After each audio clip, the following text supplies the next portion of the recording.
Hello, welcome to Frostbite. This is the second day of it. Hold on, my speakers are set up incorrectly. Here we go. But yeah, we should be seeing the rest of the second round of Swiss today, as well as first couple games of the third round of Swiss. Just a reminder of what that is going to be. We are going to see Spectres and Metabusters play each other first. Then we are going to be seeing Rift Sharks and 101 Thieves play each other. If anyone else does want to help cast, I would greatly appreciate it.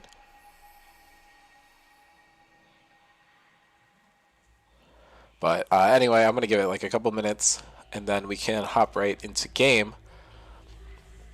Just going to go over the spiel again in a second once more people hop on.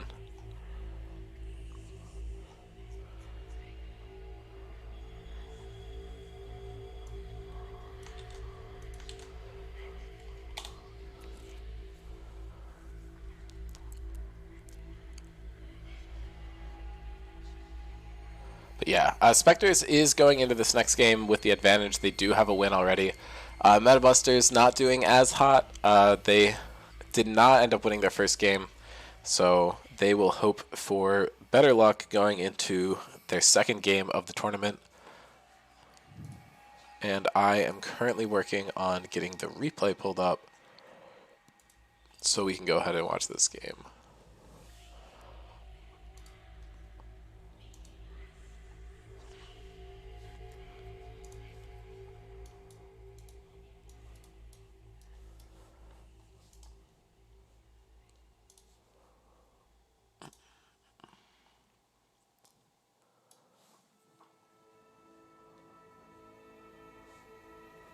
Okay, it looks like the roster for these two teams are going to be for the side of...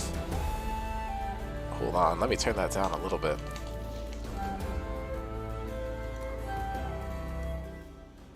Yes, for the side of Spectres, it's going to be Bean, Cam, Sarvis, Kathy, and Eden, which I believe is the same that we saw on the stream yesterday. And then on the other side, same thing. We're going to have Korn, Noam, Tusini, Thomas, and Fujer. We do have the double Thomas lineup here. I'm not sure. I don't think Thomas is actually signed to this team, but we are getting to see some of his gameplay, which is very fun. Was previously on my team. It actually was on Metabusters last season, so getting him to play there again is kind of cool. My assets actually aren't correct, so let me update those real quickly while we're still waiting on people to show up. We do have 4 viewers now, but make sure to remind everyone that would be interested to come check it out. Always good to have more people around for this.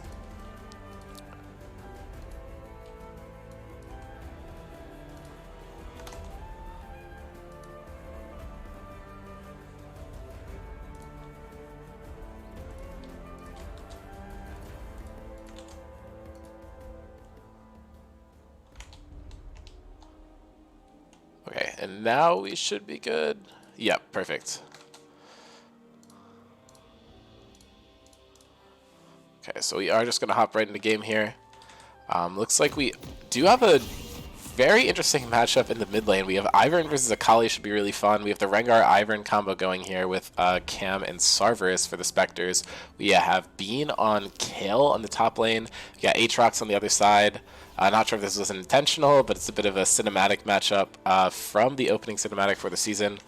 Kind of neat if that's your type of thing. And then we have Ezreal and Lux, the E-Daters, and Jhin and Nautilus on the other side.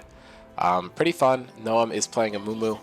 Not sure if there's anything specific there, but he went fully Mumu. He's full committed to the sad bit. Possibly because they lost the last game. Noam is a funny guy, so there could be a joke there. They're looking for the 5-man invade. Could be a bit interesting. They are going to maybe throw a bandage over the wall. The ward is spotted. He doesn't go for the bandage immediately. Fujer gets the nice root, and Eden is just going to get completely destroyed here. First blood is going over to Tusini. That extra goal in the Akali earlier is going to make that level 6 all that more powerful. It looks like they might have caught another one here. Kathy does have to flash, is able to dodge it, but then Future follows up with a follow-up flash. That's 2 more flashes expended to pick up the extra kill on Kathy. Bot lane and mid lane have a huge advantage here, but these are really late recalls. Akali is going to have the TP to get back to lane, but not going to use it, it doesn't look like. So they're just going to hope that they're able to get to the minions in time. Logan is walking into a bit of a trap here. Both Rengar and Ivern are there. The power combo is present. And Bean is rotating down, so they might actually lose one here. Metabuster's only going to start off 2-1.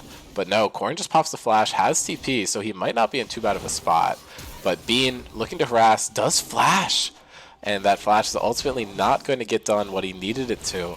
And Corrin is just going to be able to get out and TP back once he's back at full health. But that is so many flashes burned around the map. I believe it's 5 in total. But there is about 1,000 gold lead in favor of Metabusters. They're definitely the benefactors of these early trades.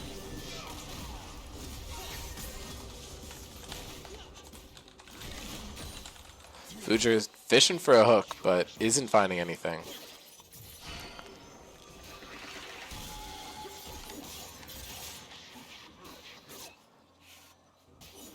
Do have some Ghost Specters, go Metabusters.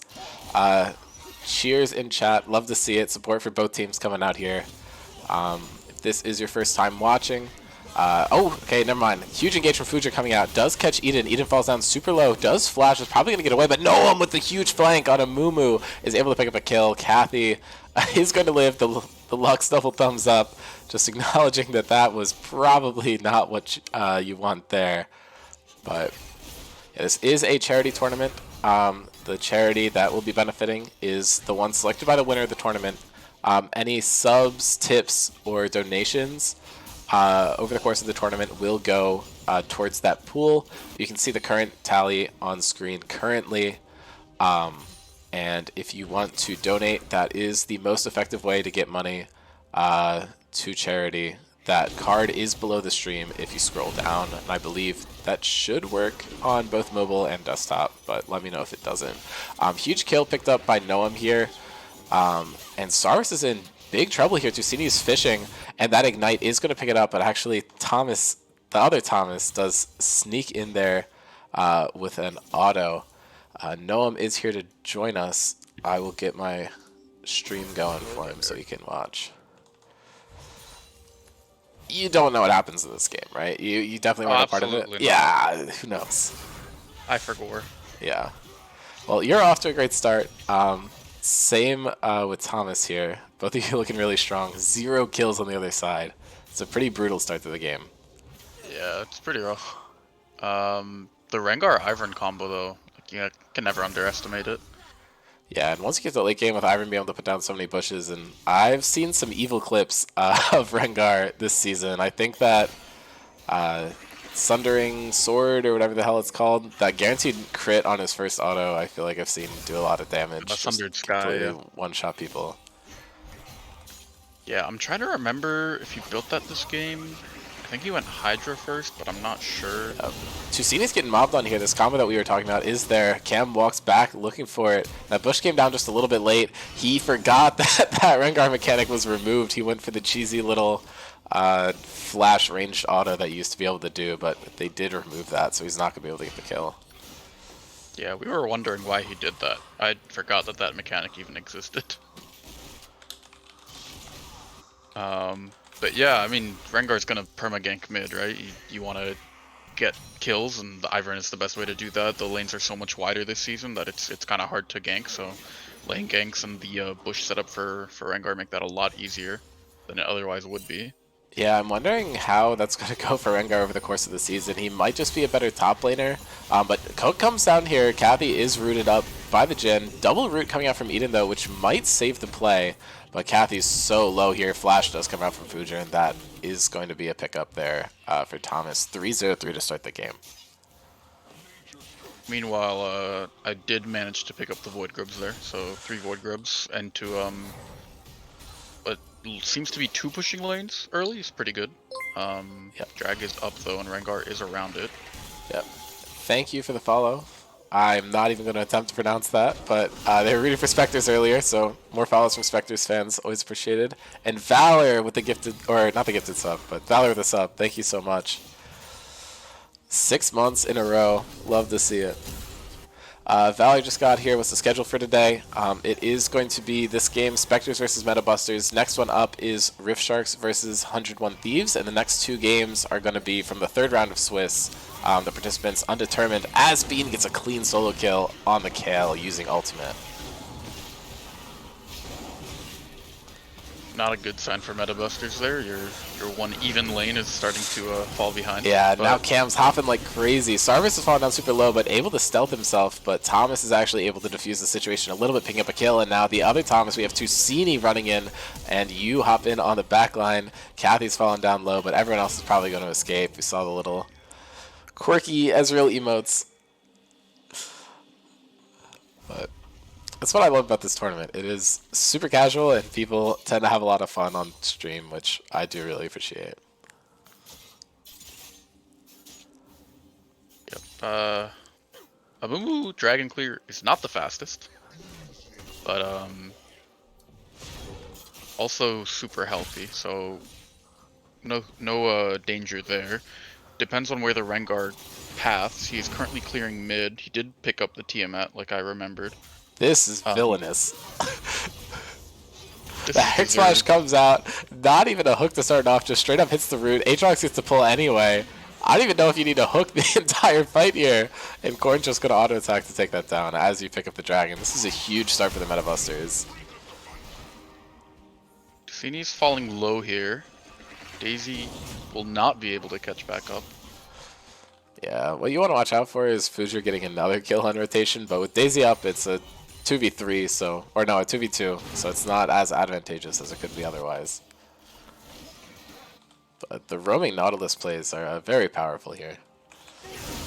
And actually, Tusini just gets caught out there. Sarvis with a really good pick, drops the Ignite and just gets a clean solo kill. It looks like you and Fujer might be able to pick this one up. The ulti does come down, and I don't think Ivern's going to be able to survive that. But the kill on the Akali was really good. The Ivern solo kill is crazy. $5 tip from Arnier. Very much appreciated. We got the little Poro. It's happy to see it.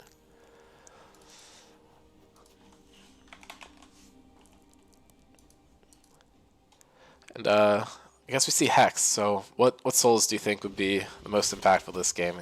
Can't be Mountain, can't be Hex. Oh, never mind. Infernal is Something else to talk about here. There's no shot you make it out, right? Surely not. Tusini Does missing drop a the lot, but no, the Akali outplay is simply too good. But the Rengar ult is expended there. Big cooldown. Fujer has been all over the map. Yeah, it is terrifying. He's the one that plays a lot of Bard, right? Or am I thinking of someone else? I think you're thinking of Dad. Yes, I am. Sorry, both newer supports. Enjoyed playing against whichever of them I played against. Not going to spoil anything. Maybe it was neither. Corrin looking for the solo kill here. Tusini is here to finish it off. And Thomas grabbing another kill on the cross side of the map. This is a bloody game, and it is going so far in favor of the Metabusters. Definitely what you want to see after a round 1 loss. Yeah, we were a little bruised in terms of our ego. Yes. Was the Imumu because you were sad that you lost the first game? I need to know. No, Amumu is the only Amumu skin I own. That is a valid reason. But I appreciated you attributing like comedy for that. Hey, I thought it was funny, so I'm going to point it out. Tusini is going in. It's really hard to win against the Ivern Rengar, though. So many shields, just too much to get through. Akali has a lot of damage, but not that much damage. That's 6 Void Grub stacks for Metabusters there, which is really good when you have the Jhin there for the siege. Yeah, it's 2 little guys. Should be a lot. And it does make the melee siege a little more overwhelming, which is powerful. Corrin does have to flash here. This kill matchup is seems to be in favor of Bean, but Corn has gotten a bit more help, as we see with Fuja showing up. Corn almost does fall, but the Nautilus is able to pick up the kill just in time. Thomas looking for this here. Root's going out both sides. So much damage comes down. He doesn't have any summoner spells to gap close onto Eden to finish off the kill, and the ultimate is not up either. Yeah, so you were saying souls earlier. It looks like we might have a break in the action. Actually, Akali is getting dove by the Rengar. And Thomas just got a kill bot side. But Rengar able to pick one up. And the shield just completely blocks the tower shot. Nautilus flash ultis. Should just be able to pick this one up. Kill gifted to the jungler, maybe? Yes. And you guys might be able to pick up Cerberus here, but Band-Aid goes wide. Hook is still available once it comes back up. But it also misses. You did kill Daisy. You take those. Yeah, I don't remember what soul spawned this game, but Infernal is still good, even though the cinders aren't super. Oh my god, I hate it. I thought it was a joke. Like, I saw it on PvE and I was like, this is clearly just like a placeholder, right? Eden hits the root, Nautilus misses it, but now Zusini is here and he did not miss anything. Sarver is falling into a bit of trouble here. Akali getting so much damage down, does drop the ignite. Alright, that was Nautilus ignite, my bad. It's a double kill, and now Corn's looking to get the better of this matchup. This one looks a bit better for him. Kale does not have ultimate, and he's able to pick up a solo kill in revenge, but Cam should be able to pick up Thomas here, but he flashes over the wall, and Cam does not have flash to follow, nor the ultimate. 100 Sky there, providing a lot of value for the Aatrox. Jhin ult does come down, a lot of CC with the Nautilus, but the empowered W there for the Rengar is able to heal him through all the damage. Yeah, really good footwork there by Cam as well to dodge all the Jhin shots. So I actually remember this moment from the game as Aatrox picks up the first turret. Thomas thought that Cam would leave because he was in danger of dying, so he aimed it up because he thought that's where he would run, and Rengar just kept fighting, so it didn't work. Yeah, I mean, it was a smart play by Cam. He's able to pick up the kill and get out, so it's probably the best value you can get there. But Thomas, 8-0-3. It's ridiculous. I'm wondering if he's going to itemize more defensively, just in case the Rengar starts focusing him, but I don't think you're necessarily too scared of just Hydra having Rengar. You're in a tough spot here, looking to engage. The Amumu ult could hit 2 here. Really good job there, and now both Thomases teaming up onto Eden, and they did not stand a chance there. And now Tusini is running down. Akali ultimate is available, and the second dash is almost going to finish Cerberus off, and the Q to finish the kill. Arnie pointing out mid lane is going to look super stacked this season. We're also getting a sub from Alana. Thank you so much. Sarv, Guru, Tusini, Valor. This is hating on my team, I guess, and on Taxi. This is complete bullshit. Very offended. But we're actually going to see both mids that just got excluded in the next game. So it should be a good show, if I remember correctly.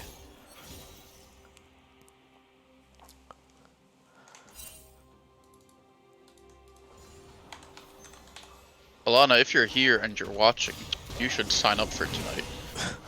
Or cast. Or cast. Corn is fighting Rengar in the jungle. Fujer is... Corn, not Corn. I was like, whoa, what? Yeah, and Thomas is going to be able to pick that one up, and he is going to die to tower, though. Good trade for Cerberus. You're able to get the huge shutdown on that Akali. Both mid and bot at 8 kills here, but Tusini does have a few more deaths. That was a really weird Lux interaction. Nautilus pulls her out of the ultimate, and it still ends up casting at the original location. Bandage Toss does miss, but I can't imagine Bean gets out of this. The second one is going to hit, and that's another kill lined up for Corn.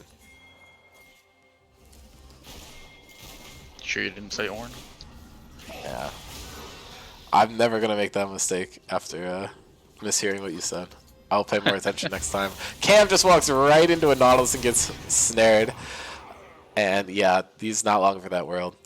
Valor saying literally the main reason he's so hyped for this season and he wants to come back to mid lane. And I agree. I feel like some of our best performances from Valor we've gotten to see have been mid lane Valor. So Excited for some Silas plays, some Yasuo, some Yone, whatever we're going to get. Very exciting player to watch. And that's a solo kill for Jin. 10 kills across the whole game. Gold lead is Jin seems really 11,000. strong this season. I think in general people have identified all the ADCs who can build lethality as being strong, but then there's also the really weird support item ADC builds that are going around that seem totally busted and I hope get nerfed soon. Yeah, no, I mean, I'm a big fan of Jin. I think he's my most played in the server, but always a fan of him being strong. But certain people will never admit that Jin is strong because he can't kill tanks as an AD carry. So I just say haters are going to hate, but I think you're correct. Yeah, I think going into the season, a lot of people thought tanks would be really strong, and they seem like they haven't had that much. I don't even remember what the word is, but meanwhile, we are seeing a lot of action happening around the tier 2 mid. Yeah, Spectres. Oh, Alana I was going to does say go we down. need a Jin snipe there, but Corn just goes in. And then solo kill on the Ezreal with the Kali. Arnier commenting on what we said, but Tusini just gets rolled by the Rengar there. Lethality in general is pretty strong. Flash over the wall there. Misfortune, mega OP, and Arnier hates tanks the more he plays, so seems reasonable. I also don't know how many tanks we've even seen across the tournament, so it's hard to know. I feel like we haven't seen that many of them in general this season, at least not yet. Yeah, I mean, I think it's a goofy little tournament. No one wants to spend it playing tanks, which I completely understand. Fujer with a crazy hook onto Lux, and now Korn is looking to do something here, but does not have the ultimate. Is running down towards the bottom of the fight. Thomas is able to pick one up so far, and Cam's running in, trying to get a kill onto Korn, but huge ult from you, Noam. You get them all with the Amumu ulti, and gives one more kill over to the Aatrox, and another one over to Jin as well. And Bean is looking like he's in a bit of trouble here. Hasn't completed his first item yet. Does pop the ulti to stay alive a bit longer. He's able to trade the Nautilus back, but this is not good news for the Spectres. They started off strong with a win in game 1, but this one is not as good. I think I dropped the Herald here and got into it incorrectly and wrote it right into the wall on the bottom of bot lane. Yeah, I think that's a common mistake. We're good. Yeah, you just tattled on yourself and no one would have known. It's okay, I gotta do it for the content. Yeah, Cam's looking for something here. Corrin does get grabbed, but Cam really just wants to get onto Akali, but I think that was a bit of a mistake. He overextends too much and just gets blown up immediately. Sarvis is going to get a kill onto the Amumu, and Akali picking up 2. And Corrin just flashes in. Akali actually had 3. I didn't notice one of them. Bean's able to get a shutdown kill in return, and it is a 1v2, Aatrox versus the world. He's maybe just going to try and grab this tower and get out. I don't think either of these two champions can really contest him, but never mind. Kill. I actually just bought an item and a half with the shutdowns, so he's going to have kill pressure onto the Aatrox. Fujer committing the ult there, but will just walk away. You know, this game has been really bloody, and it's also pretty one-sided, but you get a couple of shutdowns onto the Rengar, and it would become a lot closer than it seems. I mean, it's a 14,000 gold lead right now, but Rengar being able to one-shot 2 out of the 3 Fed members of Metabusters means that it's still anyone's game. Yeah. Also, as much as it pisses me off, any game with a Kayle in it is still winnable, so anything can happen. But it is 53 kills before 20 minutes, which is absolutely absurd. We're definitely taking the fun aspect of the tournament to the max. If you want to see kills, this is definitely a game for it. Unfortunately, as you said, a bit one-sided, though. Oh, you know, game announcement on kill Air Dragon Red. Wouldn't have it any other way. He seems to be a bit caught out here. You think? He dies almost instantly. The whole team hops on top of him. That 1,000 gold shutdown on Thomas is the one I have my eyes on. He has almost 3 items, and he has 13 kills. Just firing down here, probably not going to get too much done, but is able to make contact with Eden, who was grabbed by Fuji's hook, and he gets the root long range. Corn's able to pick it up, is now hitting on 2. Sarverus is falling down super low, and this is probably just the game. Corn's looking to pick up a kill onto Kathy there, but Thomas flashes in to steal it, and that is 15-0 and 11 for the Jin. Only 2 members alive here, and it's Kale and Rengar, who are both pretty strong, but not much they can do on their own. Looking like they were saving up for some items, and they walk up together, but what are you going to do? Huge initiation by the Amumu, but everyone's just focusing the Nexus. Fujer barely survives, and that is a quick game for the Meta Busters. Fastest win of the tournament so far. We were targeting that fastest record. We saw, I think, the first round someone got like a 21:09. Yeah, well, I appreciate you not letting my team have the fastest loss, because that would have been a little embarrassing. But now that's shifted over to the Spectres so far. I got an earful about this game from Kathy, so yeah. I mean, I don't know if the timing as you deserve, I guess. Indeed.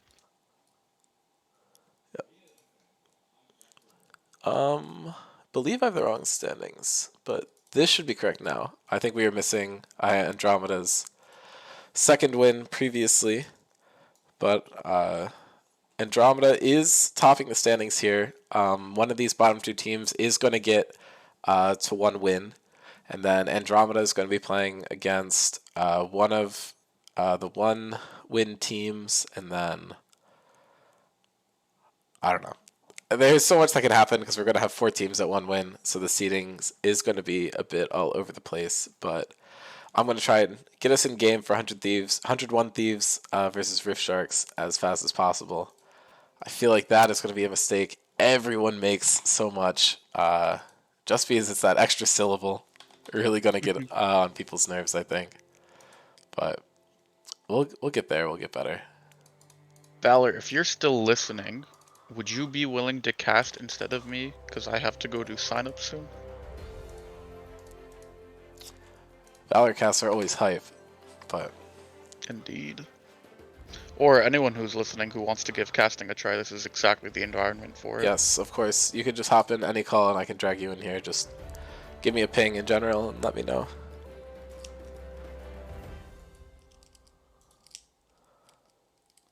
While we get the game set up, I believe you're in this game, Rift Sharks against 101 Thieves. Yeah, so I would really hope that we get like 1 or 2 people to cast the game instead of me. I dislike casting my own game.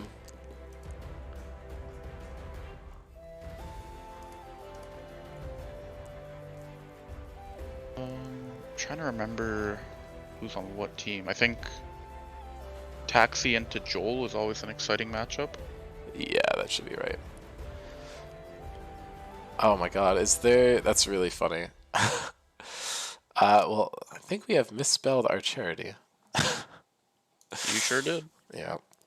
I think last year I misspelled it in the first standings asset, except I just copy and pasted stuff for the first standings asset for all the games this year. And I think I fixed it after the first game, but I just wasn't paying attention. So maybe I will be motivated to go fix that, but it's also a lot of effort. That's alright, Arnie. Appreciate you tuning in.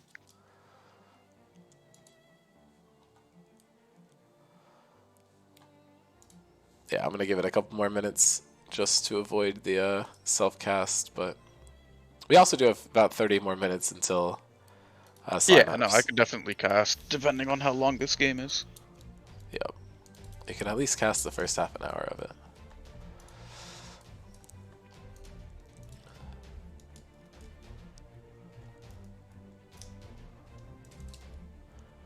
Trying to remember who else is on what team. I don't know what roles 101 Thieves were in, because I think they were switching them around as the tournament went on.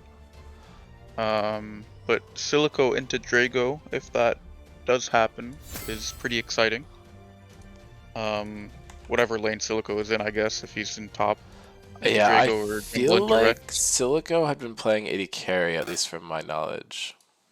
Oh, right, because Will was not available for the First first two, day, I right? think. I think he might have played in the third one. I see. So then that would make Jonah their sub, and he played, I would assume, jungle. I think he played top. Oh, so it was Jackson jungle. Okay. Yeah, if I remember correctly. I do have the replay pulled up now, so I'm going to get us into that as fast as possible. I think I have lead client music. Oh, no, I have that muted. Never mind. I was like, am I playing two songs at the same time here? My entire match history is custom, so I have to remember which is which. Okay, I am loading us into game right now. Rosters for 101 Thieves is Jonah, Jackson, Taxi, Silico, and Dominic. And then for us, it is Drago, Mason, Joel, me, and Hadiri. That roster is so insane. Yeah, well, it's not legal, so don't worry. I know. How many points is it over? Like 30? I literally don't know. I would have to enable like so many debugging things to even check. I actually don't think it's very far over because if we sub, I don't know. It's fewer than 20, I think. Oh, okay. Oh right, because Yeah, point allowance is on it. yeah. But I don't know. I don't think it's like grossly over because I feel like our starting roster is not super high points, but I see. I don't know. You still have Spectres and Metabusters as your asset tags, by the way. Oh, thank you. I downloaded the assets and then didn't replace them, I think. No, I just didn't do anything. Sorry, the brain is not working today. I don't know what's up. It's alright, King. Happens to everyone. Man, Mason is not playing for fun. Locked in the Master Yi into the Mordecai I suggested jungle. we did Yi funnel, and at the last minute we turned everything away, but he just thought it was a little goofy. I think our original plan was Ribbon, Udyr, Xerath topside because we played into a bunch of one tricks the previous game and didn't have any of our own, so we kind of wanted to flip the scripts. But yeah, I mean, you can say our roster's as good as you wanted to, but we did not win our first game. I was also informed at about this point in the game that you're not supposed to start the support item on Neela, so yeah, I think me and Joel had not played like any games at all on the new items. Our comms were a complete disaster. But pretty uneventful level 1 so far. Got some all chat banter already coming out from Drago there. Yeah, I forget what was said. I don't know.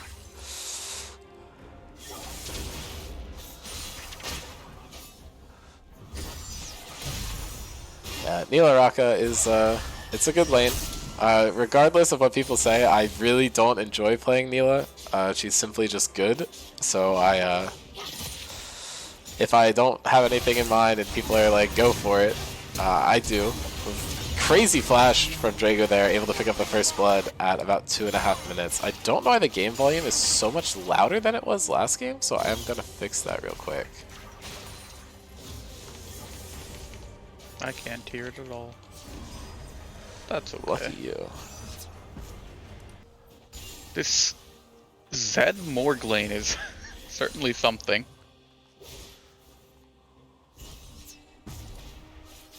I'm not really sure what the thinking is behind it. I mean, you're into Neela, so you don't get as outraged. I as mean, you they normally don't would, know.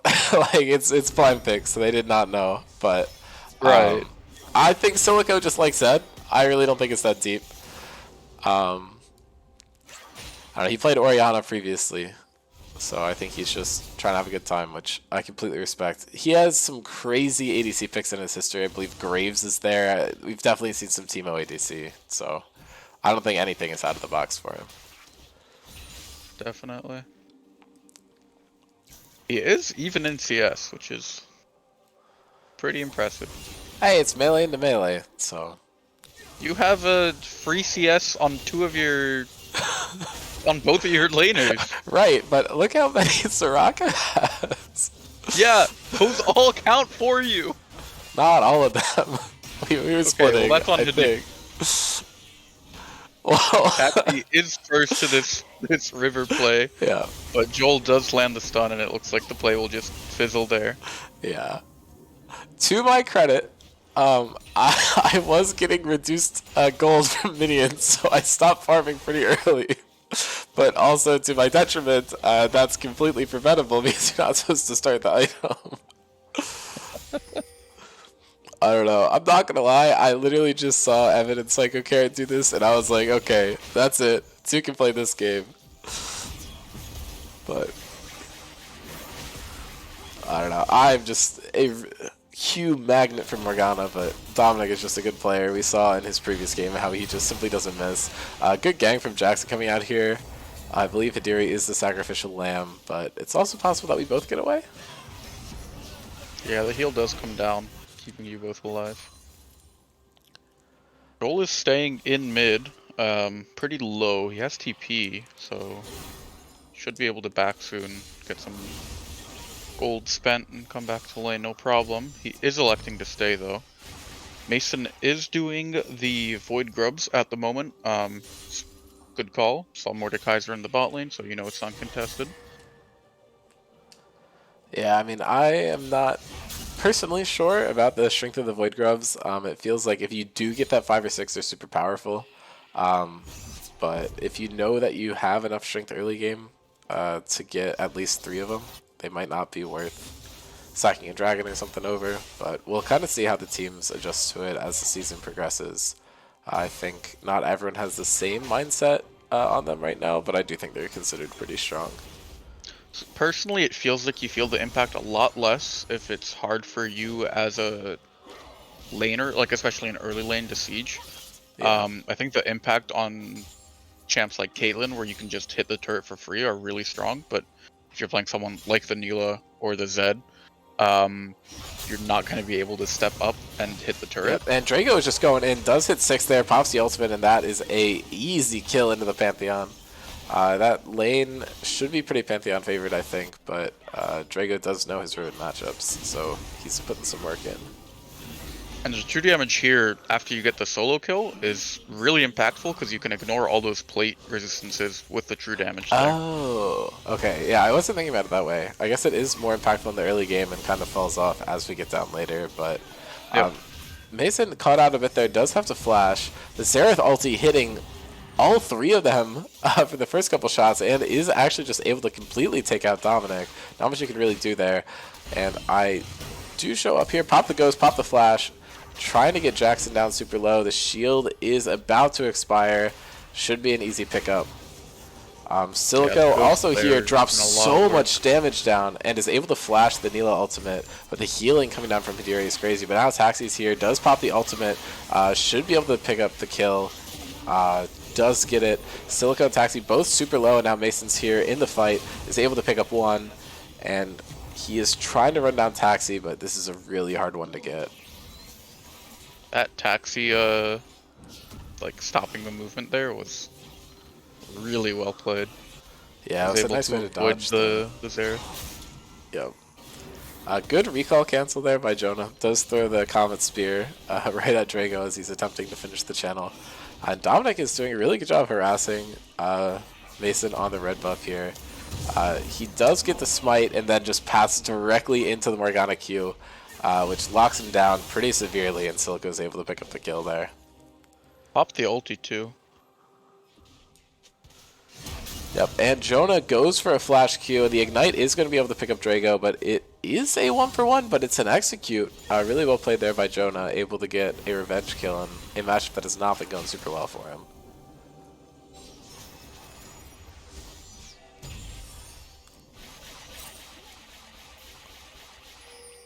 That noise is so obnoxious. The Neela Raka endless splashing noise on heal is like possibly the dumbest thing ever. Silico just goes right for the ultimate onto Hidiri. Hidiri falls down super low. The pop is going to secure the kill, but Mason looking for his solo kill onto Jackson on the top side. I'm able to get a return kill in the bot lane, and it is going to be a close fight between the Zed and Neela down here, but Zed can just choose to disengage anytime he wants because of his mobility.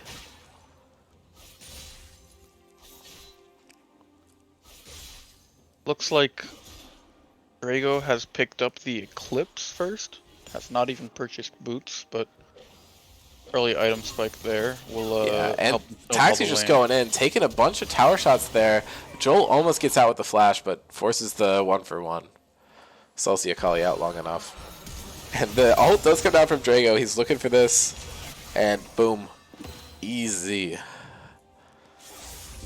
I know he wanted to type that, so I'll say it for him.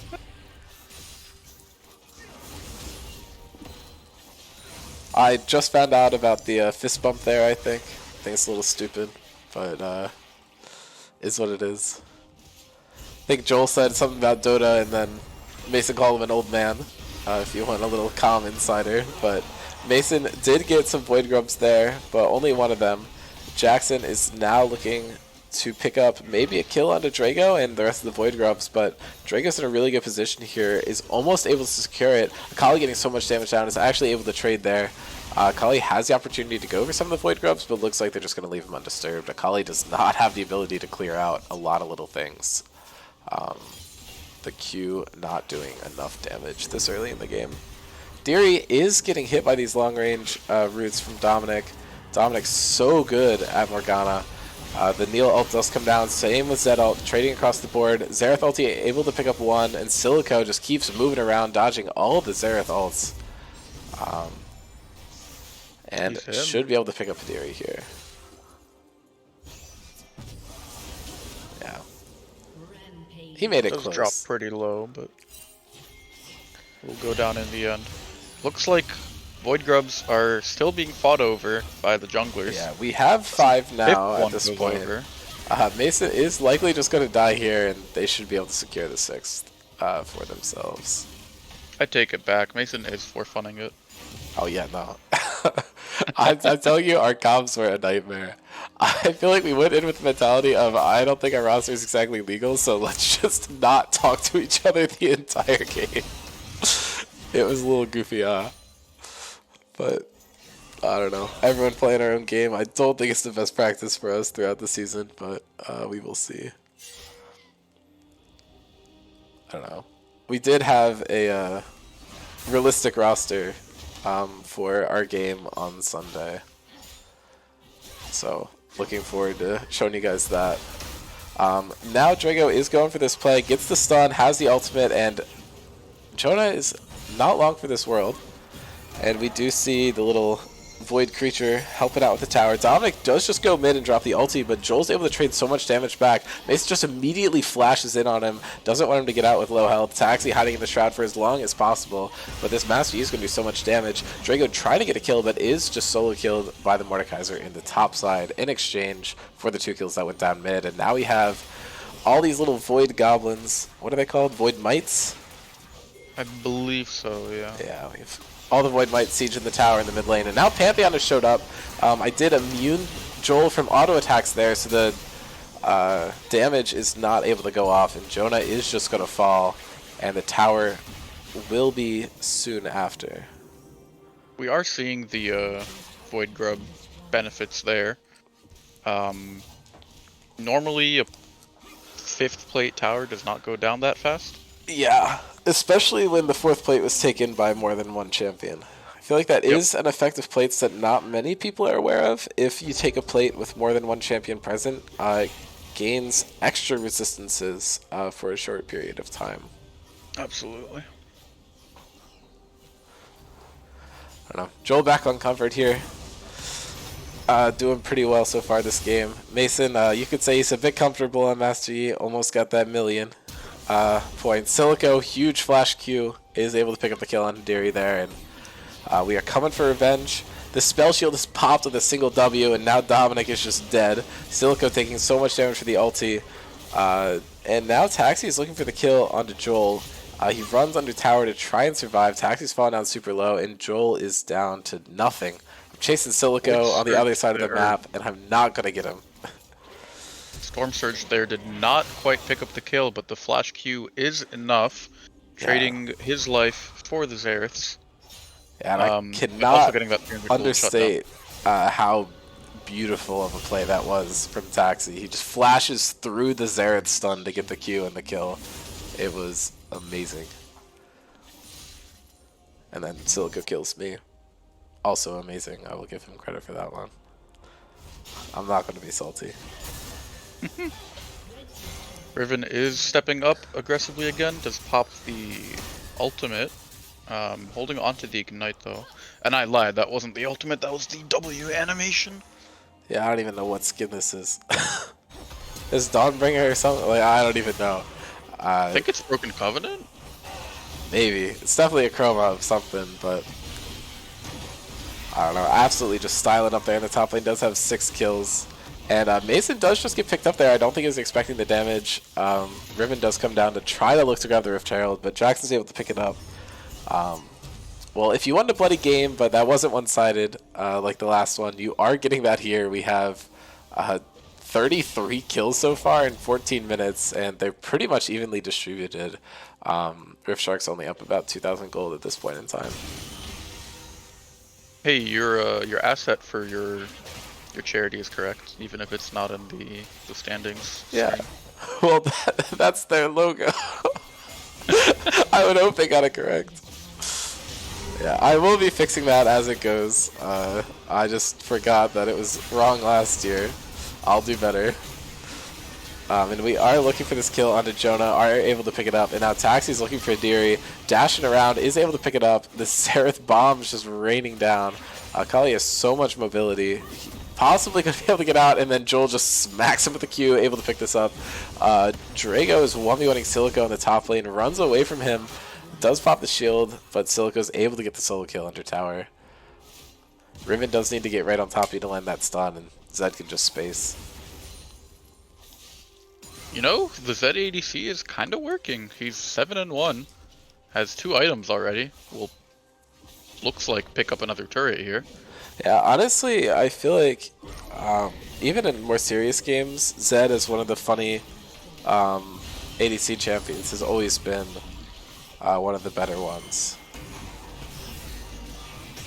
Not entirely sure why that is. I'm not a genius, but he's able to farm pretty safely from range and just does a lot. The only thing it really hurts you is your composition later on in the game. You are to me, King. Oh, thanks.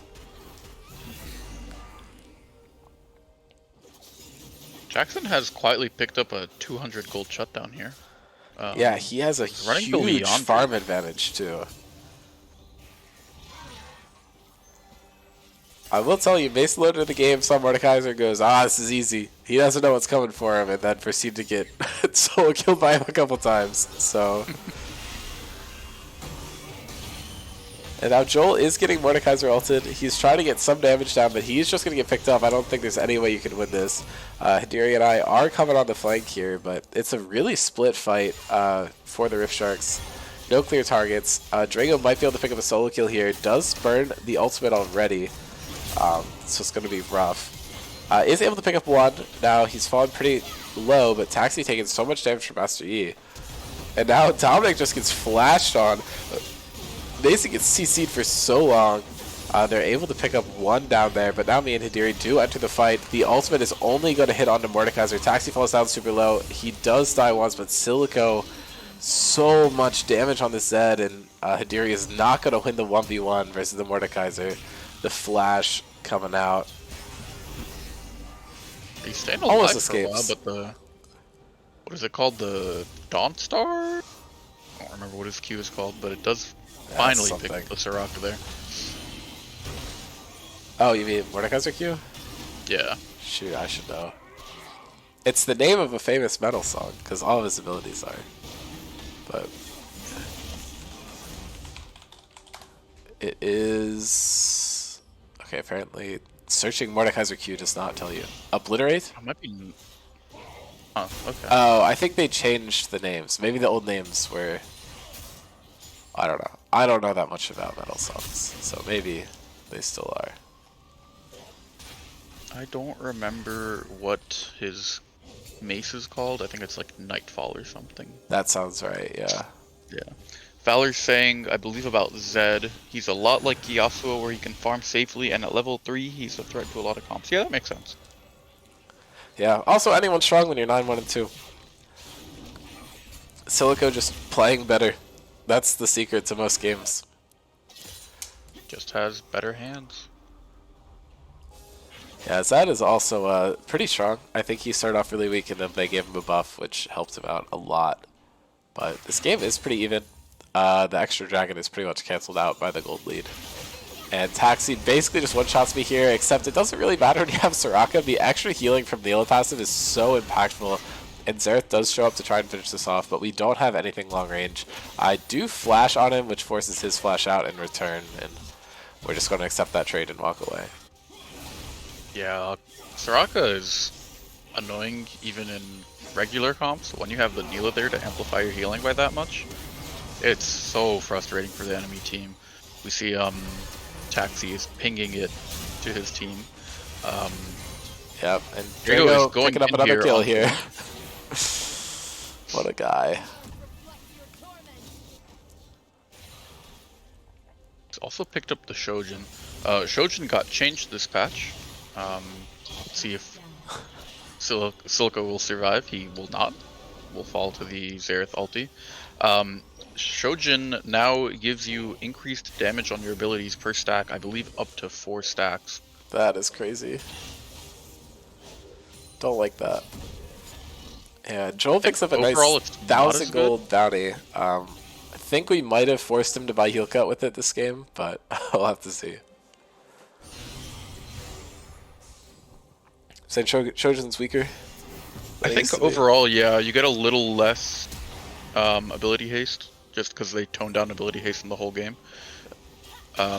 Dom, with the flash, is able to just barely survive the Xerath there.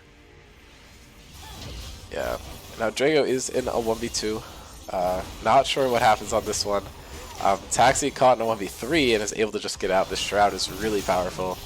Drago getting some damage out into Silica, but Silica just hops out and then just shadows away. But he does get caught by the Riven ultimate, and Pantheon is picked up as well. A bit of a top gap this game so far. The rest of the lane's looking pretty even. Jungle in the favor of 101 Thieves. Yeah, props to Jackson, has been playing really solid through this game. Yeah, I agree. I feel like Mordekaiser not being a super traditional jungler, sometimes you do get put in positions where you're not performing as well, so the fact that he's doing really well, especially in a blind pick game, is really solid.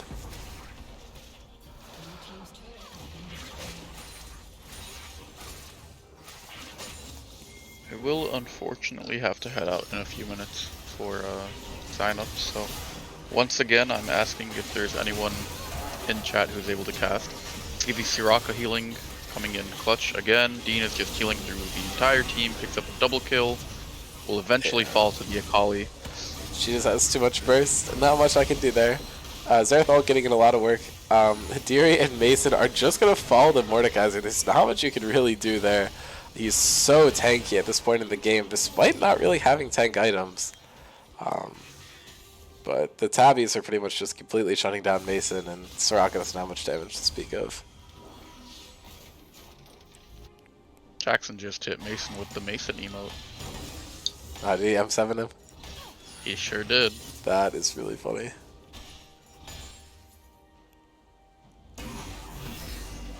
Yeah, there's the heal cut tax. It's paid by Joel here. Forget. Morello's actually super cheap on this patch. I believe it's only 2,200 gold. That is ridiculous. You still don't have to upgrade it all the way though, so I doubt he full spend on it for a bit. But the healing from Mordekaiser is disgusting, and the Ravenous Hydra for Zed is super annoying too.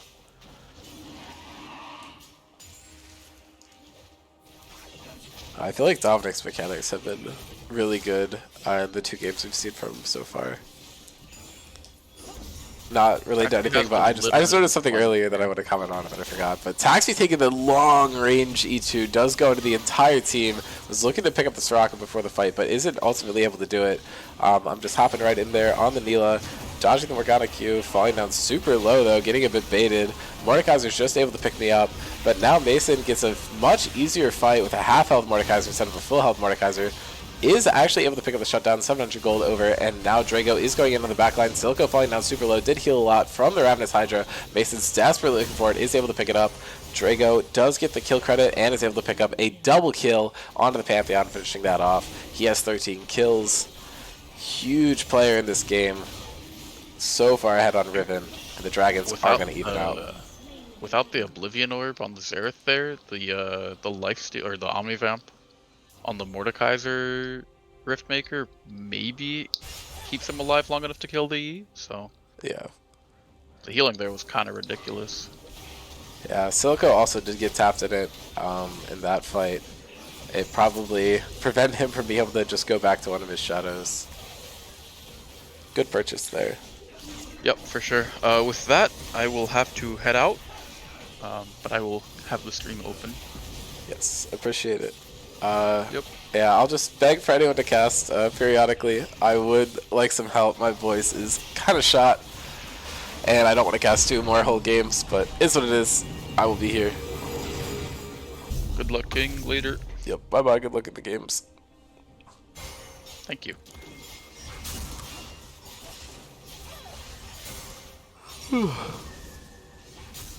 Okay, well, Rift Sharks have pulled ahead to about a 8k gold lead after that Baron. It's starting a fight down there. Neela ult does come through. Taxi in a tough position. Joel's able to pick up his 9th kill of the game. Looking very strong here. Does have 3 completed items plus the Oblivion Orb. Very strong build. I'm at a similar build plus that evolved support item, which is pretty strong. Could be a fight breaking out here in the mid lane. Silico should just be able to get out though, has a lot of mobility. And now Drago does hop over the wall, looking to start a fight with Jonah. Jonah dropping down to about half, but the Mordekaiser's here to help out, and Riven might actually not win that. The Mordekaiser's super strong. Ult is burned from Riven, and they immediately stop chasing. Not looking like he's going to get much done there, but actually Jonah does look for a play there, and Drago's able to pick up yet another solo kill on the top side, but now he's stuck in between so much stuff. The Mordekaiser ult does drop down, and he should just die, but he's able to get out over the wall, but he's going to burn down from the Leandries.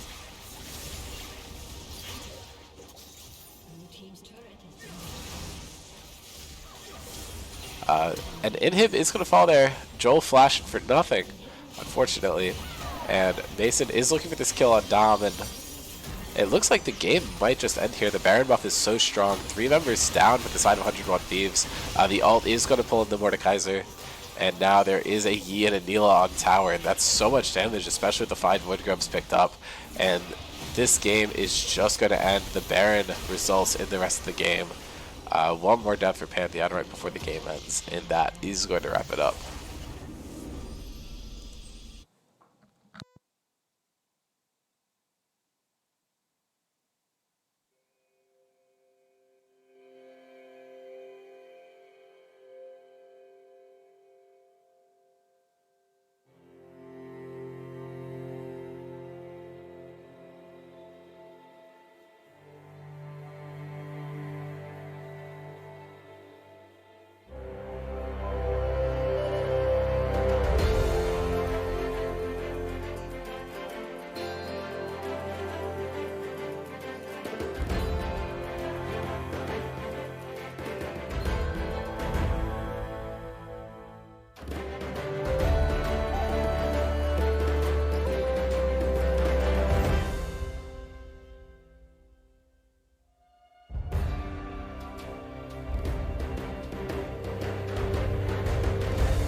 Okay. And with the second round of Swiss concluding, we do see how the standings turn out. Andromeda is the only team with 2 wins.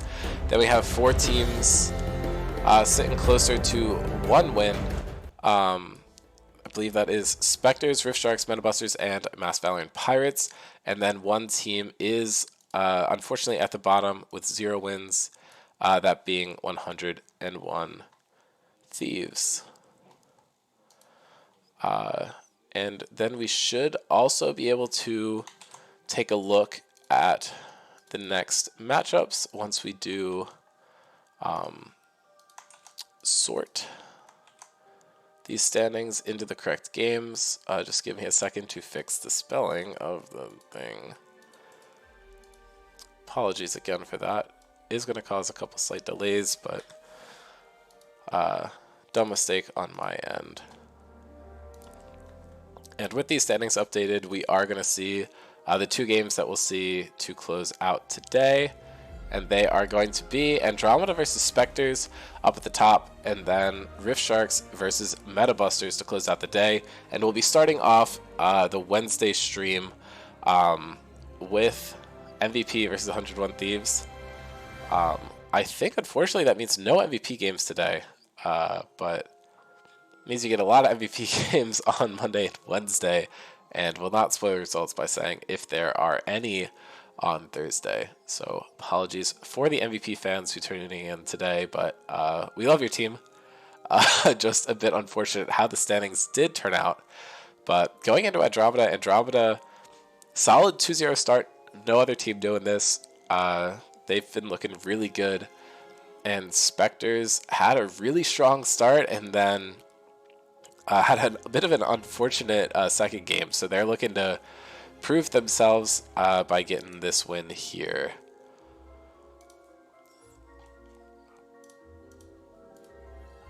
But I will get that game pulled up so that we can watch it. I'm unsure what the rosters are, but I assume Andromeda is just going to be their starting roster, which is Arnye, Apari, Gruer, Honan, and Dad.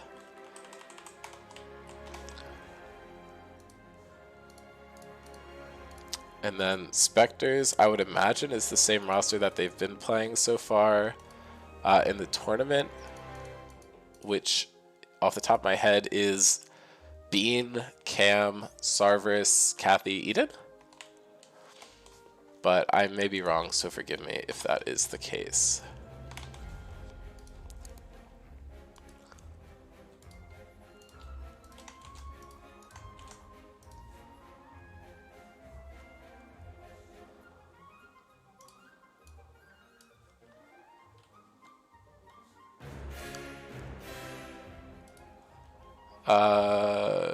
Yes, I was correct.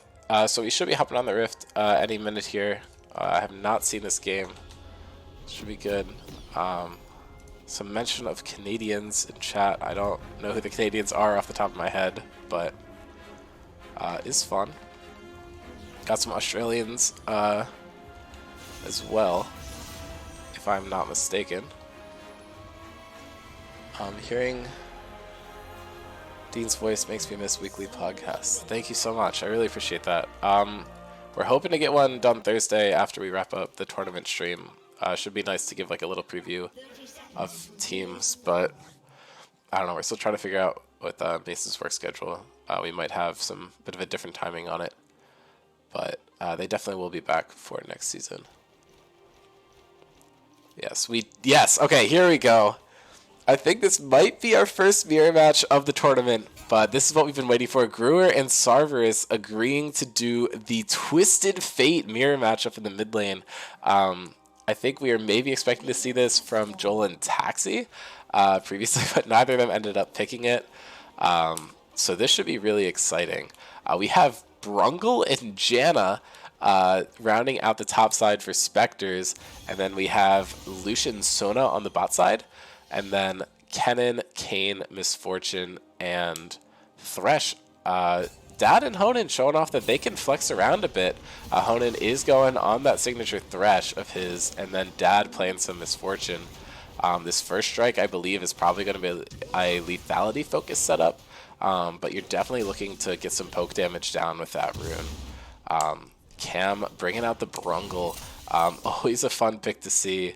burning some stuff up in the jungle. And Honan just hits the hook right off the bat to start it. Kathy falling down to about half. Really good play there from Honan, able to secure a good start to the game. And the Kennen versus Janna matchup is going to be really safe for Kennen, which should get him a lot of farm. Personally, I would have started a call here to get much more power when you're roaming later, but Honan going in here with a hook. Eden might end up falling there, but they do force the double sums out from the Lucian. Really good play to start off the game from the side of Andromeda.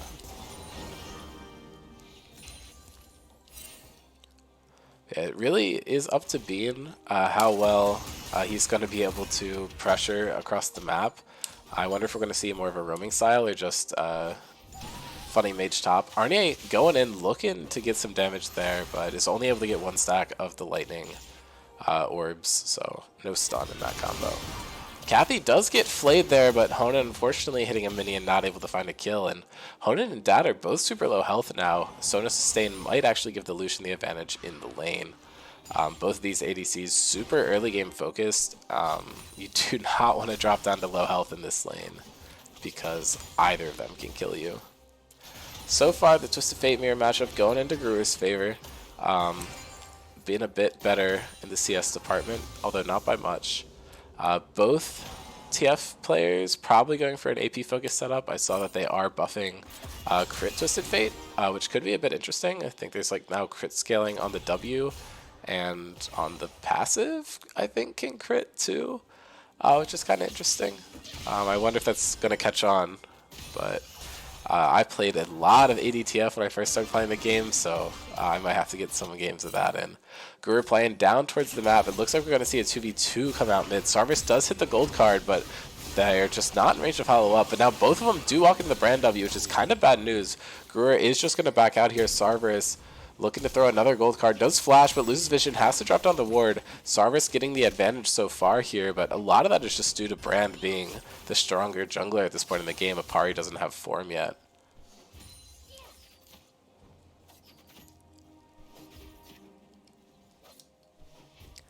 Game is slowing down a little bit. A lot of action there in the mid lane. Neither TF is hit 6 yet. Sarvis does have a bit of an advantage here, but Gruer is now on a base. Both of them do have Ghost. So we are seeing that Summoner spell parity, and both of them did use it in the previous fight.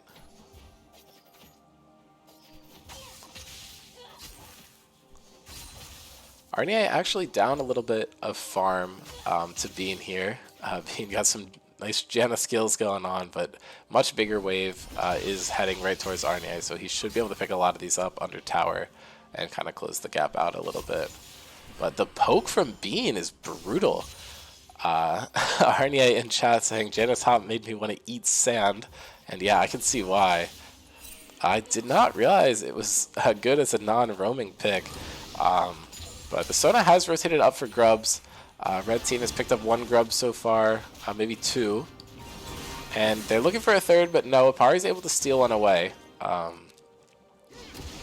So no hope for 5 for blue team, but there is for the other team. And Apari tries to dash into the wall, but the new wall is not able to get through it.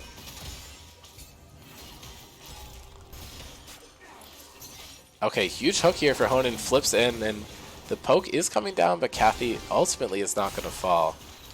That exchange on the top side was in favor of Spectres. Kathy's in such a rough spot here under tower, though. Have to hope that the Sona gets there in time to heal up. Arnie is now back in farm advantage territory. Has the Hextech Alternator, getting a lot of poke down. Gruer and Sarvis still staying pretty even. Better first buy for Sarvis. Gruer did end up basing a little bit earlier, and Sarvis should have some extra gold from the first strike.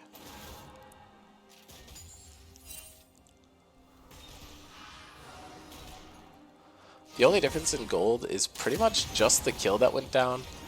Did go over to Sarvis, which is unevening the matchup a little bit. Kathy is really looking for some poke, but falling down pretty low herself.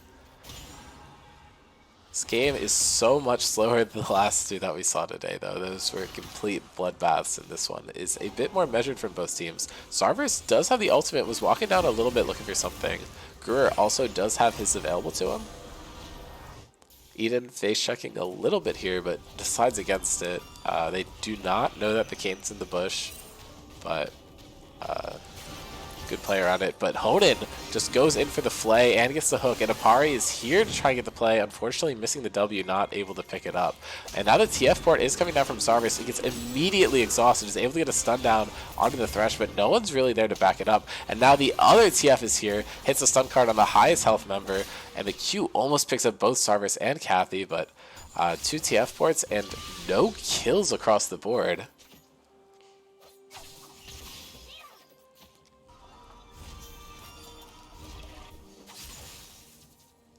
Both teams will be able to play in relative safety for the next few minutes, knowing that those TF ultis are down. Teleport is also down for both top laners. With a Kennen in the game, that is something you really want to mark and make sure you know the timer of, because a good Kennen TP can completely change the game.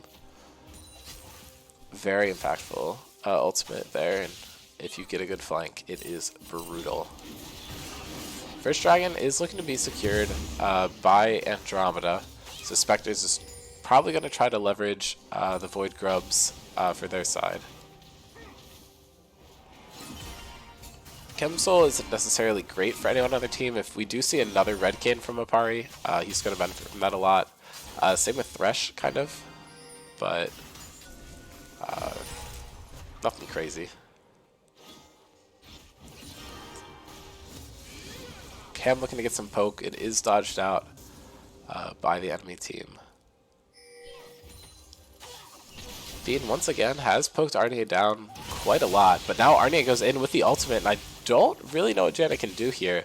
She's able to knock Kennen away during the ultimate and just stands in the wave, makes it almost impossible for Arnia to hit anything, and Arnia is just going to boost out of there.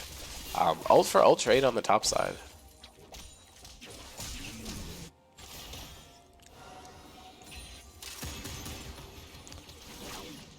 Sarvis looking like he's taking the advantage of that fight. Pokes Gruer basically out of lane, forces the back, and should get some control over the lane with that extra pressure. Has the Lost Chapter and the Alternator.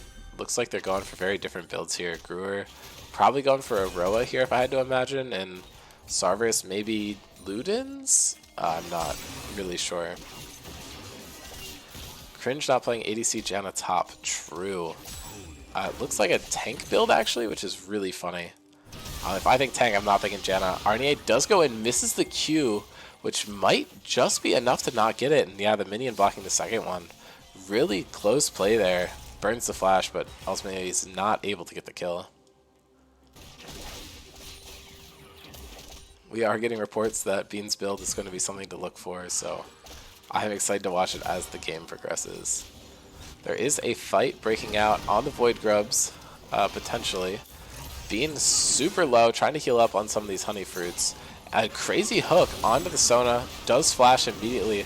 Apari's falling down super low. Cam's ulti does not bounce at all, but still going to be able to pick up Apari, and that should be 5 grubs for the Spectres. Honan falling down as well. And this play is just so good for the Spectres overall.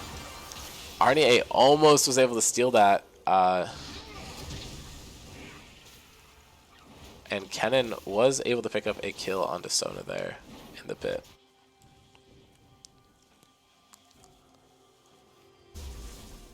That change to death timers early in the game is super impactful.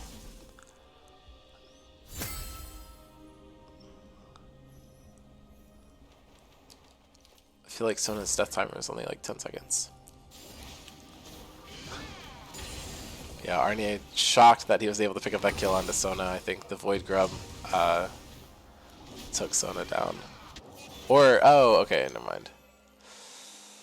The Q was able to pick it up through pit.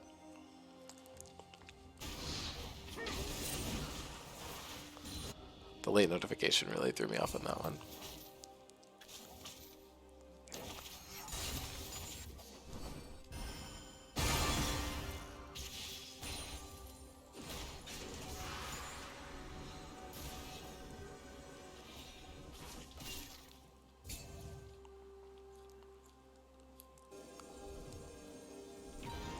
Pari's hunting for Eden here. Probably not going to find anything. Sona is pretty fast with that, but really good timing from Bean. Able to get the knockup right on the TP. Stops Kennen from making any plays, but Kennen does have the proto belt, and Honan is looking, actually hits both of them with the flay. Eden is going to get picked up by the ult, but the kill does go over to Honan there. Pari flashing, or no, Sarvis flashing in with the gold card is not able to get the kill onto Kane, who just Q's away, then E's out through the wall. Bean and Arnie fighting. The insect from Janna, what? Hits the knockup and then runs behind and E's into or ults into tower. Bean is almost able to pick this up, but Arnie goes in, gets the stun. TF port comes down, and it's a 1-for-1. That is insane. TF port is used mid lane, but they're looking for Kathy on the bot lane. Dad's able to pick it up. Sarver's able to get the stun down, and Cam is going to pick up that kill. Dad almost died on Misfortune, but was able to get into the tower, or into the bush in time to kill the aggro. This game is pretty much dead even. Dragon as the advantage for Andromeda, and the Grubs is the advantage for Spectres.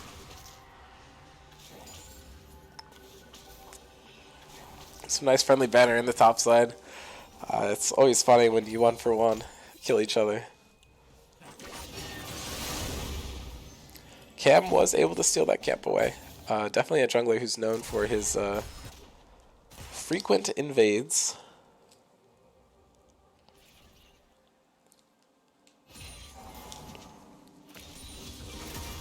Sarvis is absolutely winning this mirror matchup so far. 2-0-2, has the Storm Surge and a Lost Chapter. Roa is stacking for Gruer though, and he might come alive a bit later in the game. He's down about 15 CS and has no kill participation at all, but hasn't died. Honan looking for a hook. Does not find anything. Does get the flay though. Kathy does walk through the box, taking some damage. Dad ultimately not getting anyone with his ultimate, but just gets the double tap onto Eden, able to pick up that kill. Arnier looking for something here, but the brand damage is huge, just burning him down. That is another kill for Cam.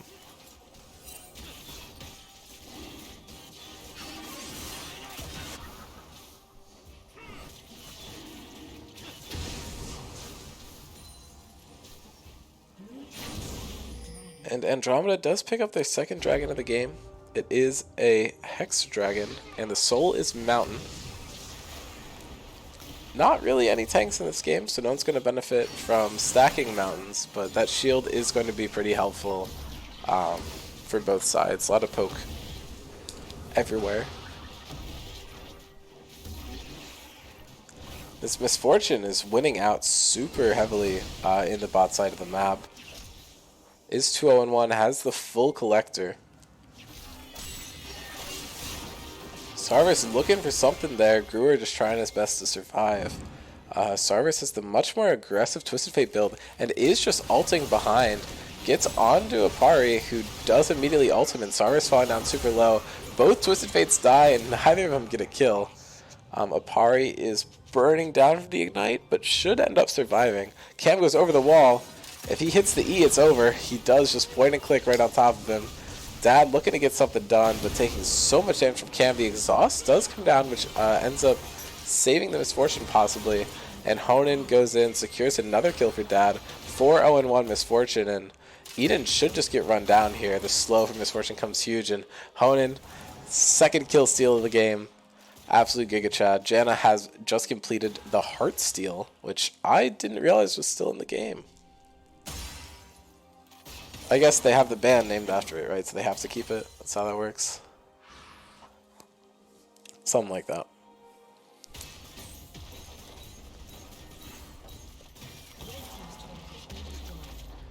And this bot lane from Andromeda is doing so much. They swapped up roles compared to what they normally do, and they're still getting work put in. So that's something that we are going to need to watch out for during this season. This flexibility down there. Pari's looking for a cheeky flank. Arnier was looking for the stun off the ultimate, but is not able to find it. Does use the W to pick it up, and Apari is fishing for this. Janna should be able to get a Heartsteel proc right before she dies, and yep, 50 bonus health gained already. Sarvis in a bit of a tough position here. Flay is available. Does not hit, just hits the minions. Trying to set him up for Gruer.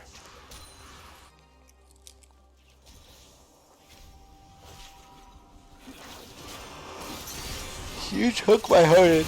Pulls it through the box, and then Dad just able to pick up another one. This Misfortune is completely running this game.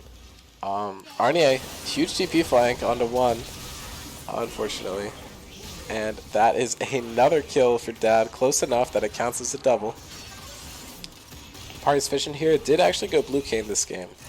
We're seeing the Ghost Blade start. It's like we're seeing a Sheen, so maybe a Frostbite Iceborne Gauntlet coming out for Janna. That's my guess. Not entirely sure. It would make sense in this Fortune. TF ulti is on the table. Don't know if it was just a port down to the bot lane. I didn't see the teleport, but is down on Gruer's side. Sarvis does have it available, and Kathy was able to just get out safe there.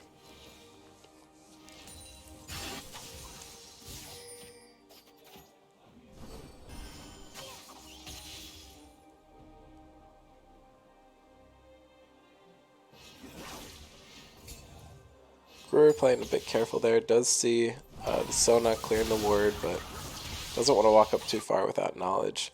But this Misfortune is just hustling into their jungle. It's very scary to face check into any place where there could be a Misfortune ulti, especially with a lot of the members of Spectres not having immediate CC. Janna has something, and Brand, you have to hit a couple abilities, and Gold Card is also something you have to prep. So you really just have Sona ulti that'll hit immediately. Very hard to cancel that ultimate. Could prove to be troublesome later in the game. Sarvis' ult is coming down. Did burn Ghost, but looks like ultimately nothing's really going to come of this fight down here. Gold Card does hit, and Honen's taking so much damage. Stun does drop down into the Sona. Misfortune ult goes, but it goes completely wide. Misses all four. Call that a field goal. Honen's dropping down super low, but does not die. The stun card does come down into Kathy. Gets picked up by Gruer, and the Storm Surge flies down and is able to pick up a shutdown onto Kane. So much damage coming out from Dad here. Is able to pick up yet another kill, 7-0-3, and now Arnie dropping the ulti, trying to win this fight topside, but Janna is just so tanky. The Sheen proc's helping out a little bit, and Arnie pops the flash and should be able to get it. Janna ult's just a bit late there, wasn't able to get all the healing that you really want. Cam is maybe looking for this, and Dad just puts on the Ghost Blade and runs away.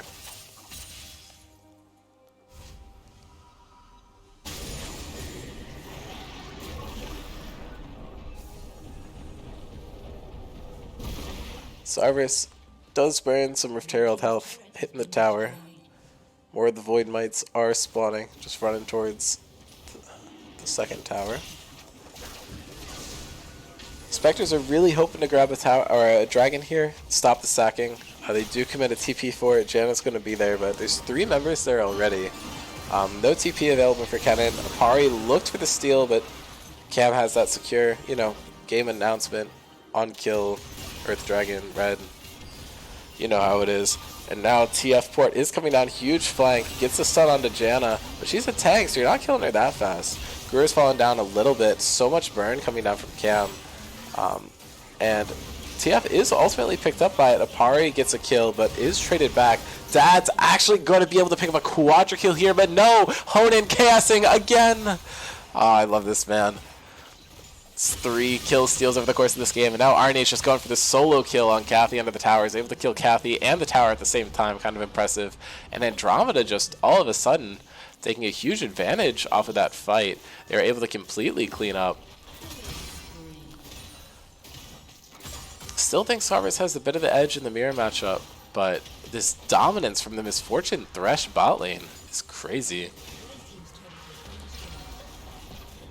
Cam's doing the best he can to try and maintain a lead in the jungle, but Brand isn't one of those champions who can completely take over a game, just because he lacks the mobility to kind of cover the entire map in the way that some junglers can, like Hecarim, Lee Sin, Nidalee, stuff like that. But he is going to be pretty powerful in fights. There's just not much you can do when Misfortune can one-shot you.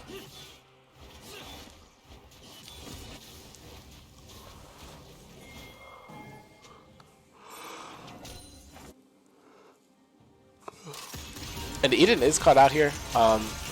Does burn the flash, and it was through vision. So Dad actually didn't see the flash goes down and chooses to expend the ult without that knowledge. Apari looking for the kill here, is able to grab it. Now Arnier is looking in, does have the ultimate, solo ults the Janna again. Definitely has a bit of a grudge there. Cam's able to solo kill the jungler again. Or actually TF did have an assist there, so not a solo. Arnier running in. Did not have a mark on Janna, so the stun is not going to come through. Does get it there. Tries to walk up for the auto, is not able to find it. And yeah, this Misfortune Q is doing so much damage, as you can see right there. Gruer able to pick up that kill somehow. Maybe the red buff tick? Something silly like that. But is going for that Lich Bane. Sarvis's build is looking like a Luden Storm Surge. Then that might also be a Lich Bane. I'm not entirely sure though.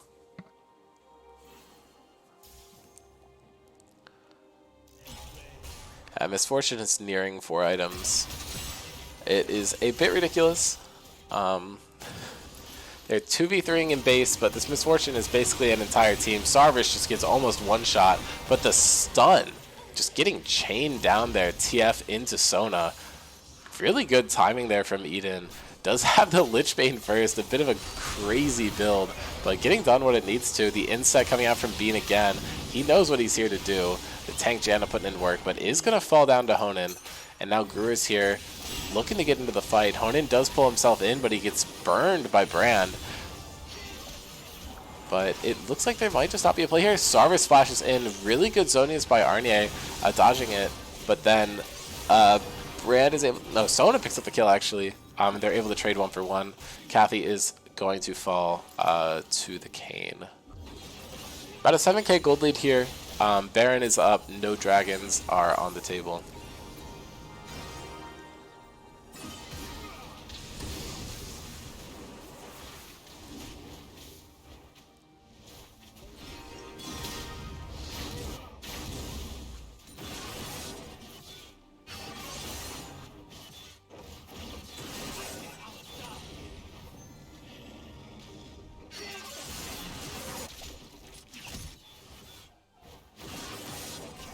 And Apari is spotted out by Brantiers, able to just run away. Doesn't get hit by the stun, which probably would have sealed his fate.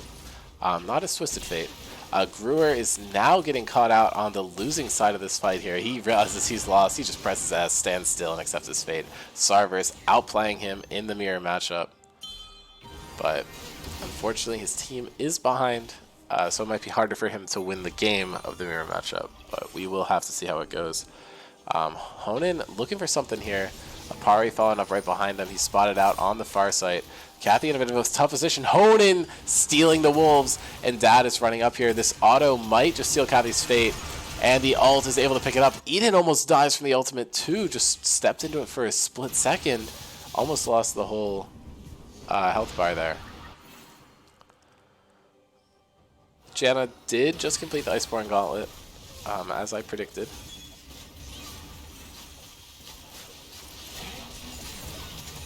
And Dad got chunked by a TFQ there. The build from Sarvis is dealing so much damage. Arne saying the Sarvis v Gruer storyline will run wild this season. I agree. I think it'll be really interesting. Unfortunately, we're probably not going to see too many more mirror matchups from them unless they play again later in the tournament. I'm unsure if that happens or not. Gruer walking up, does hit a stun onto Cam. Cam's falling down a bit low. And Dad goes into the fight, gets a chunk, doesn't die. Keeping that shutdown alive is really important. Eden's falling down super low. Honan does not miss the hooks. He is him. And Honan is able to hit yet another hook and secure this last kill onto Janna. And that is 4 kills there.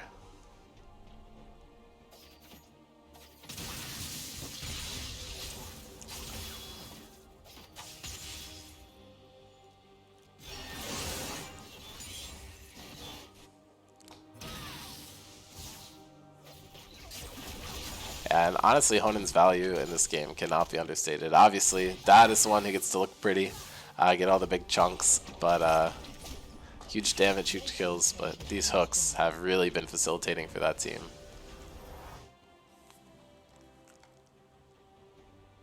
Solstice Slay. Oh, it's like a basically just cast heal when you CC someone. That's kind of cool. Honan is missing the play there. The ultimate comes down. Doesn't get too much done. Would have had at least wanted to clear the wave with it. Apari's looking to win the 1v1 versus Cam, something he has not been able to do all game, but Cam did just burn his spell rotations, and Apari actually just looking to gather, takes his chunk and leaves. This Janna is so tanky, does take some damage from Misfortune, but not anywhere near everything else. The hook is crazy! Honan hits another one, double kill for the Misfortune, and she is strutting. She's looking to pick up this brand, is not quite able to do it. Sarvis able to dodge out on the hook, but now Dad is looking to just light up Sarvis, is able to get the third kill of this exchange. Honan falling down a little low, Arne running in, looking to set up a kill for Apari, and that stun is so good from Gruer and Arne teaming up to get the damage down there, and this should just be game for Andromeda. They're up 12k gold, about 20 kills and 2 dragons. A clean about 30-minute game from this team, and they are 3-0 so far in the tournament. Super impressive stuff there.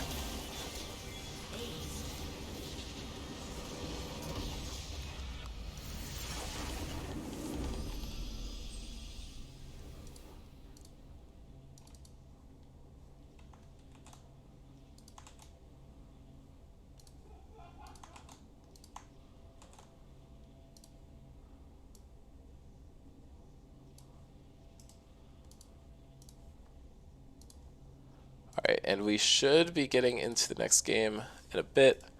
Just give me time to move over to it. It will be Rift Sharks versus Metabusters, and yes, as Arnier is saying in chat, this will be the last game for the day, and then we will be able to finish the 3rd round of Swiss and the entire 4th round of Swiss for our stream tomorrow, and then Thursday will be the bracket stage.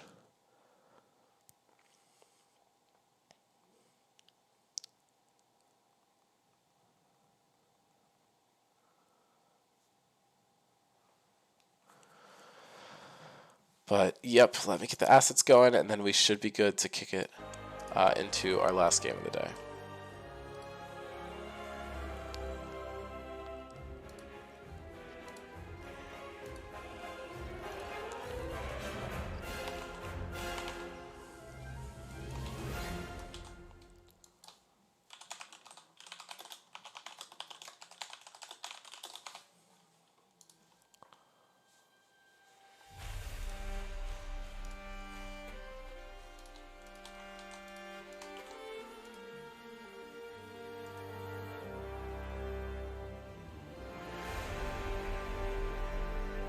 Okay, we should be good. I'm trying to get us in the game as soon as possible.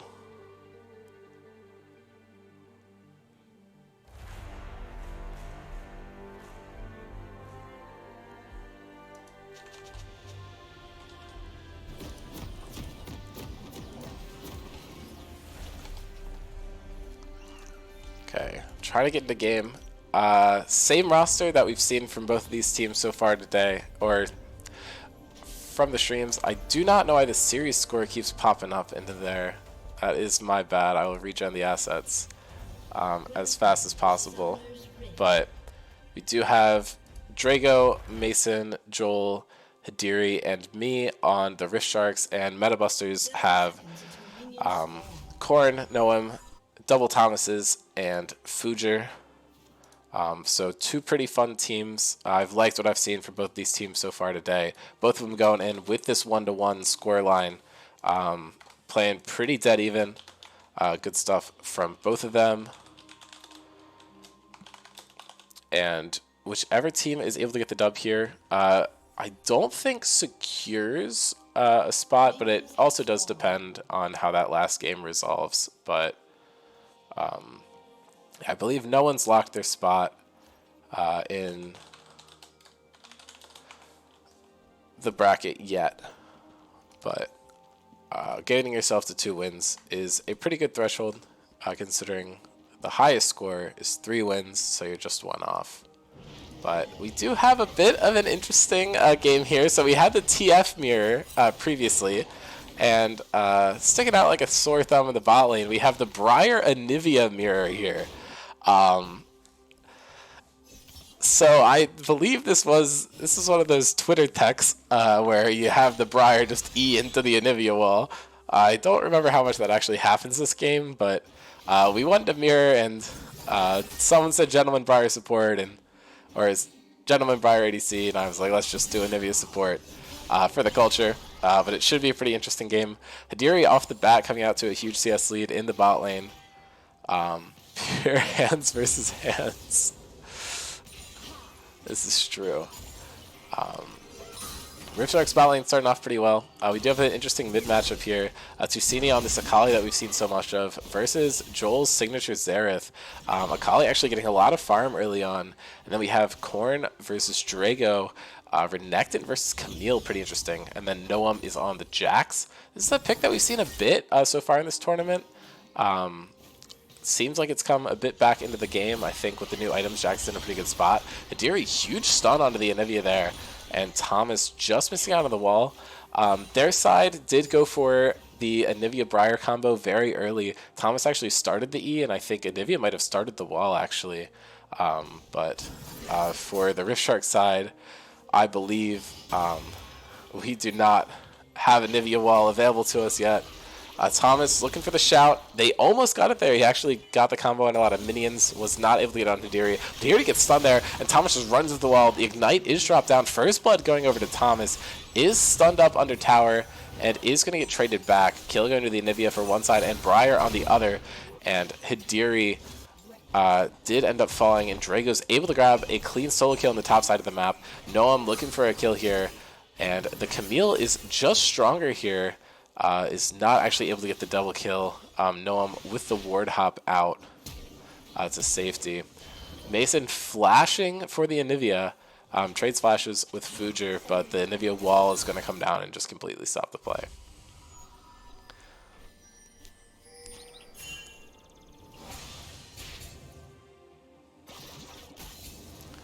Drago's been actually looking for an opportunity to back for a while here, and he just keeps getting chased. Akali is collapsing. It could spell bad news, but they don't want to overchase this Camille because wasting so much time trying to get a kill this early in the game can cost you. League's pretty snowbally. Joel is looking for a kill here. Mason is present to help it out. The stun does go wide. The fear comes out, but it is not going to line up to anything.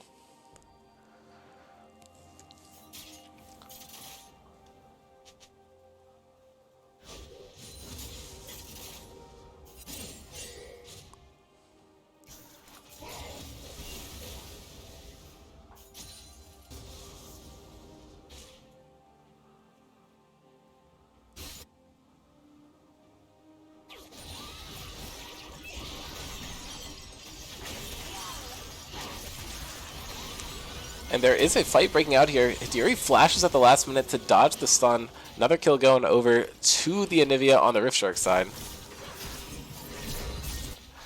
Trades are coming out top. And Hadiri is super low, does get stunned, picked up by the Anivia. Just kidding. The healing comes out huge. The wall was put in a terrible position by me.